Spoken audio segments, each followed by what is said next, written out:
So, welcome everybody. This is our seventh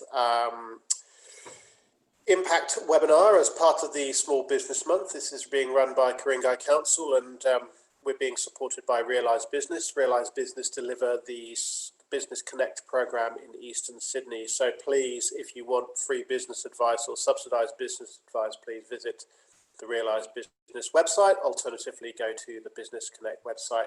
Today, James Evangelidis is going to be talking about preparing for the new normal. Now, this is very interesting times for a lot of businesses and for everybody, in fact. So it's about preparing this is about preparing your business to be able to adapt and to change and to continue to be successful. James has got a background in business advice and a business coach, and he's worked with a lot of different businesses, both in previous roles and currently in his role as a business advisor for Realise Business. I won't carry on anymore. I'll hand over to James. We'll be finishing about 25 past. Again, please, any questions, put them in the Q&A box. Observations or comments, put them in the chat box. Over to you, James. Thank you very much, Will. Greetings, everyone. It's good to be here. Now, the title of this Impact webinar is Getting Your Head and Your Business into the Right Mode, set against the background of a pandemic. Now, if you can open up your chat box, I just want to have a little bit of a quiz.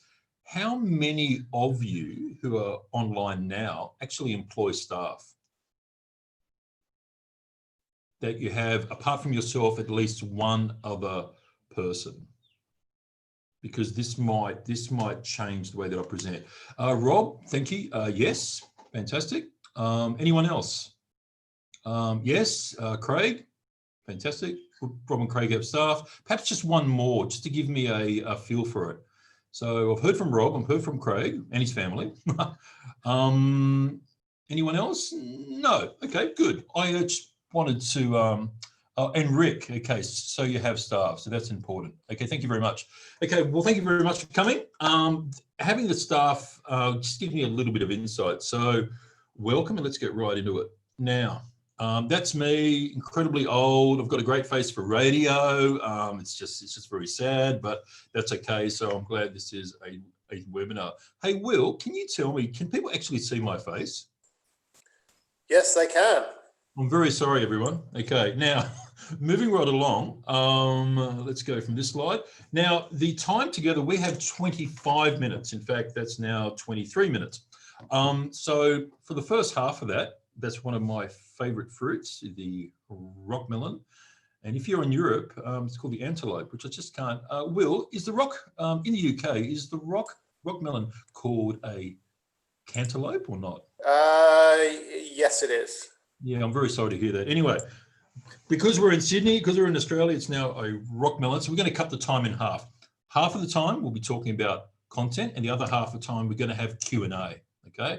Because I hate going to seminars and workshops and even online events where, you know, it goes on and on and on, then they squeeze the Q&A into the last 3 minutes. It's just not fun. Anyway, moving along. Okay, these are two things you should know about getting your head and your business into the right mode to prepare for the new normal. Now, we are still living in a pandemic. If you look at other parts of the world, it's not going very well, to say the least. I have family in both the UK and Spain, not good at all.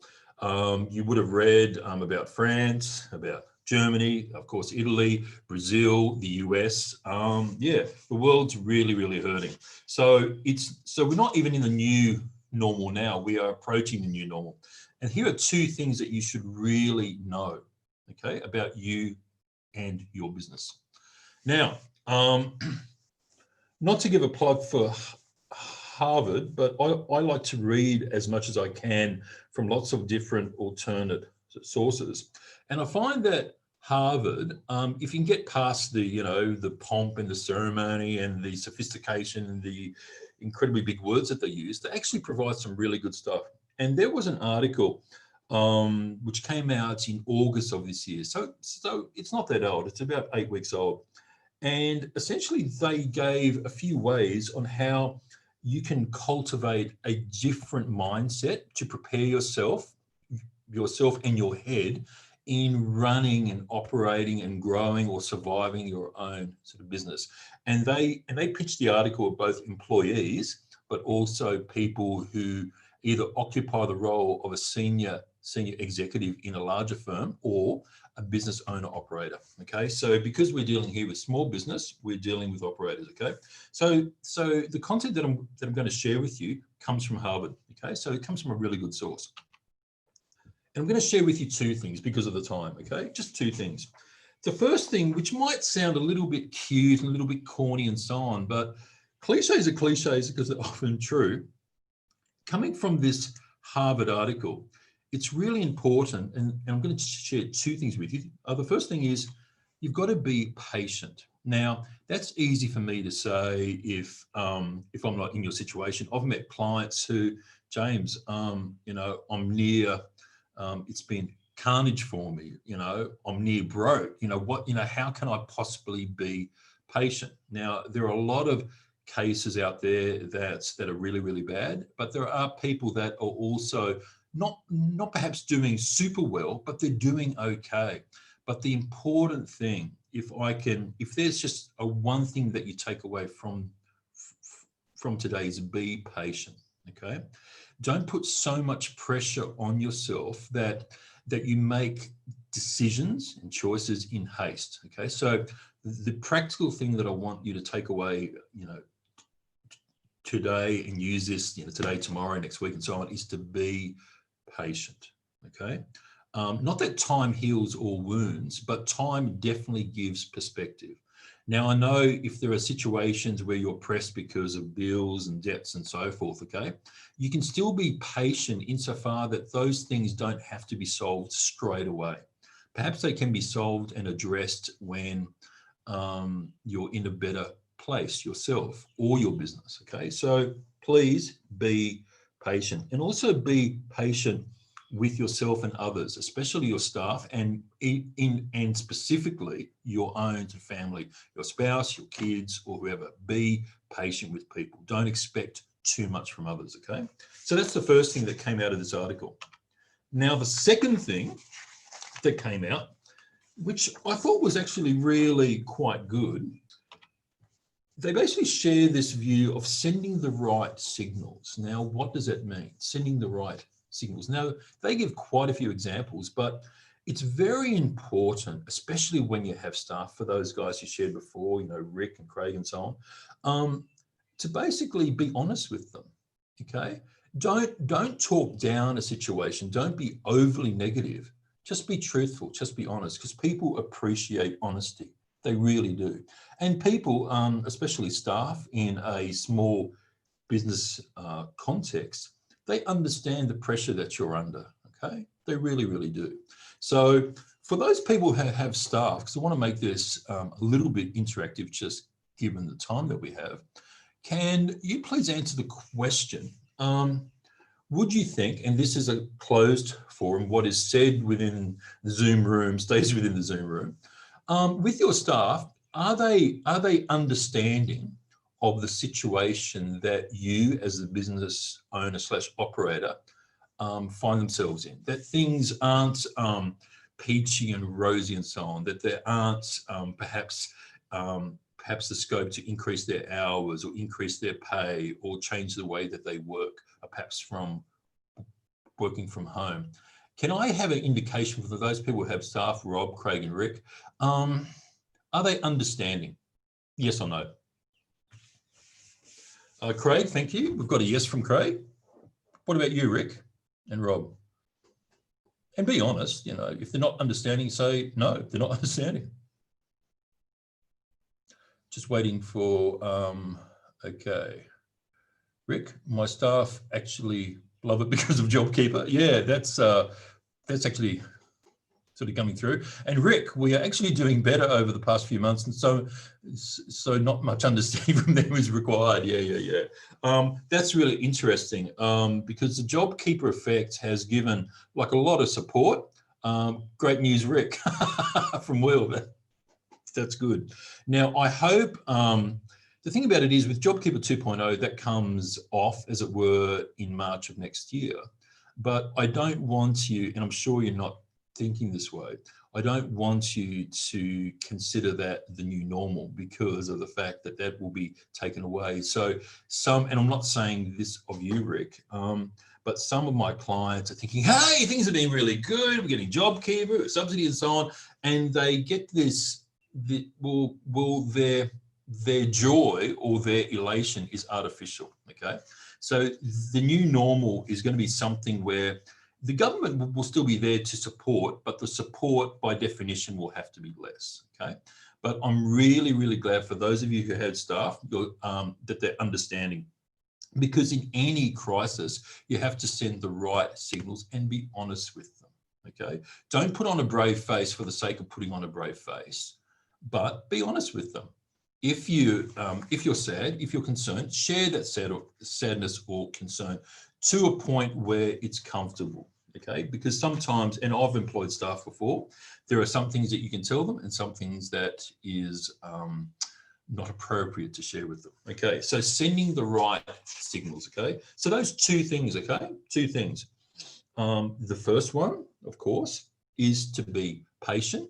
And the second one is to send the right signals. And you might be thinking, oh, James, that's just theoretical stuff and so on. That's not much fun, you know. Like, I want some hard stuff. I want the silver bullet. Well, there's no silver bullet, but getting your head in the right space is really, really important. So, Rick, Rob, Craig, and others, okay. If you're being patient in your business and you're sending the right signals to staff, that's a really, really good thing. Okay, so you're on the right track. Now, moving along, I'm just going to get rid of that chat box. Okay, okay, we're going to learn a practical lesson, okay? A practical lesson from the Japanese, okay? And for sake of time, I won't quiz you on what this word means. The word is, bring up the next slide, kaizen, okay? Kaizen.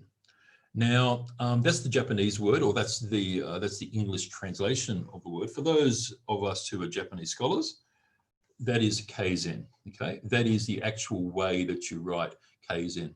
Now, and what kaizen means, really simply, is change good, okay? That first character is kai, or it's pronounced kaizen, and the second one is zen, which is good. Now, because the structure of English and so on, it's basically means to us good change, okay? Now, kaizen is something that's been around for a very, very, very long time. And essentially what it is, it's an approach to continual improvement. You would have heard of books or seen programs. Probably the most famous proponent of the Kaizen way of operating a business is Toyota. And they use the term, instead of change for good, they use the term continual improvement, okay? And this is something, in getting your head in the right in the right mode, if you can turn Japanese, excuse the pun, for this part of your business, it is an incredibly powerful technique, because what it essentially means is small changes done often. So if you can change, studies have shown that if you can change 1% a week, whatever that means, if you can improve 1% a week, that means that you're more productive 1%, or you can be more efficient in your production by 1% a week, whatever you place that 1% on, or how you gauge that. What it means is if you do 1% in week 1, 1% in week 2, and so forth, you effectively can double the goodness within your business, whatever that means, within just under 6 months, okay? Now you might think, oh, does that mean that I'll double my profits? Does that mean that I can halve my staff and so on? It may mean those things, but it may not. But essentially, Kaizen, it's just looking at incredibly simple things, small things, okay? Having less idle time, reducing those tasks and those jobs within your business that are really, like, they're not really needed, okay? Looking at using your inputs more effectively. And, you know, it's just, you know, in the Australian sort of language, it's tweaking things. Small changes done often done well amount to a body of work that just grows and grows and grows and grows. So Kaizen is actually incredibly important. And I've used this myself in my own business and also with clients, both big and small. Okay. So Kaizen is the way to go. So change for the good. Now that's the timer that's just gone off. We've gone through our first half. This has been brought to you by Ku-ring-gai Council and Business Connect, which is funded by the New South Wales government. So thank you, Ku-ring-gai. Thank you, the government. You can get 4 hours with someone like me, free of charge, completely free of charge. If you're interested, just Google Realise Business. You can phone us up, phone up the office, or send in an email, and they will take care of the rest. Okay. So, and those are completely free, the 4 hours. So you can't complain about the price because there's no price. Now, a big thank you again to the government, to you guys, to Realise Business, Ku-ring-gai Council, and now we enter Q&A. So we have to wrap up at 10:25. So we now have 9 minutes. So the best way to do this is to open up the chat box and ask away. Okay, you can ask anything you want based upon the content that we just went through. And I'm sorry that it had to be rushed, but you get the idea. So just to sum that up, 2 things to remember: be patient and send the right signals, and also try to improve small things with your business every day. Small things done often, done well. Over to you, Will. Thank you. Okay, James, you can't see me. I'll just turn my video back on. We have one question from Rob, which is, should I share our company's financials with my staff? What are the pros and cons of doing this? Okay, that is a much longer question. Who asked that? This is from Rob. Oh, Rob. Okay, Rob. Look, Rob, the bottom line is, excuse the pun, the bottom line is, the more information that your staff have, that's a better thing. But if you want to contact me, and what I'll do, Will, is it okay if I put my mobile phone number in the chat room and anyone can phone me? It's your phone number? Yeah, yes, it's my phone. No, I'm going to put yours. Let me just put my phone number, and you guys can call me, have a chat and so on. So it's absolutely fine. And once you've done that, James, what is you mentioned that sharing more information is good. Yeah. Now, why is that? Is that just so that your staff have more of a sense of empowerment? Yes and no. Basically, the bottom line is it's better for people to know more than less. That being said, they don't need to read your general ledger. They don't need to read all the fine detail and so on. They just need to know that the business is healthy. And if it was me, and I've done this before with my staff in past years, you share with them your overall sales revenue. You share with them the costs. You share with them the gross profit. Because what that does is that shows that the business is healthy, and people, humans being humans, okay, they want to make sure that they are working with a viable concern, and that they won't turn up tomorrow to the office or to the factory and it's locked and padlocked and so on. Fair enough.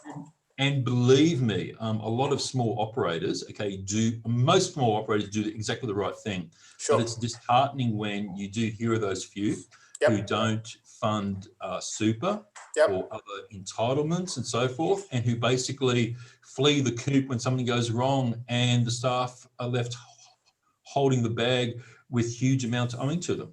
And that's sad. So by all means, Rob, contact me. But the bottom line is yes, but not everything. Just the big things, so that they feel secure that this is a healthy business. You were talking about Kaizen, and it took me back to my university days, James. But what can you give me some specific examples of simple Kaizen techniques which you've seen applied successfully? Yeah, sure. Now, it really depends upon the type of business. But say, for example, if it's an office-based sort of business, okay, one simple thing, and this could be 3 staff, 5 staff, or whatever.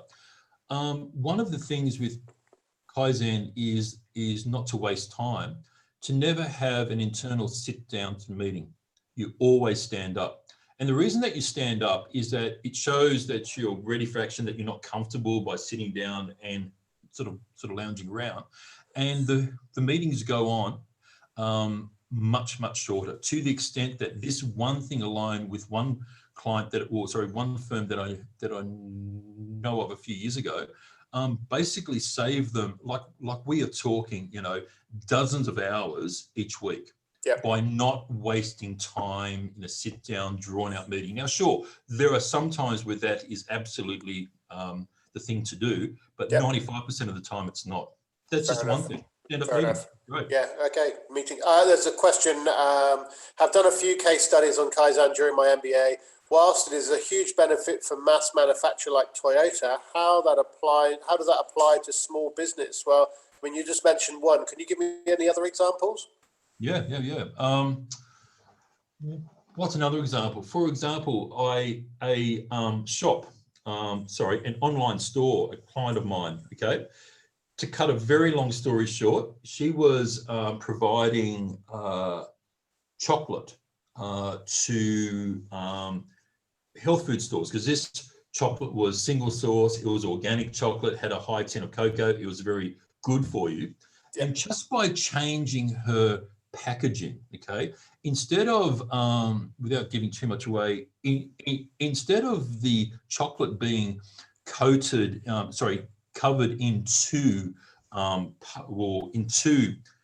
coverings, as it were, the package was 2 layers. One was cardboard, one was plastic. She had been able to get a new way of doing it with 1 layer that was able to be stronger, and I don't think she could post it like that. She had to still put it in an envelope, but that just took out 1 layer.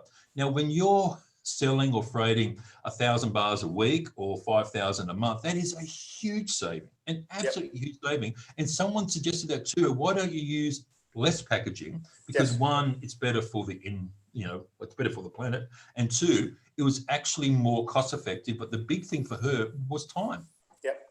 Time. That's just a very simple example off the top of my head. But I'm glad someone's done an MBA. I did half an MBA by mistake, which I deferred 25 years ago, because I honestly thought it was a waste of time. But most MBAs are great, and I'm sure whoever has one in our online session has learned a lot from it. But absolutely, Kaizen is useful for any sort of business. You just need to look with an observant eye.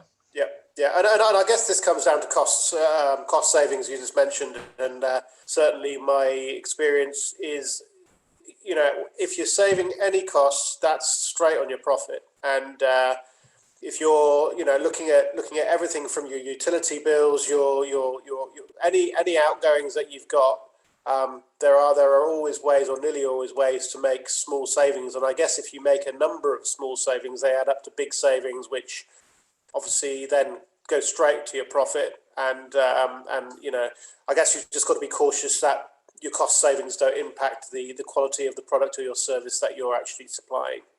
Spot on. Thanks, Will. Yeah, okay.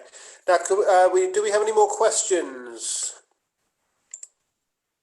We have nothing in the chat box at the moment, but yes, of course, feel free to call James, and no prank calls though, please.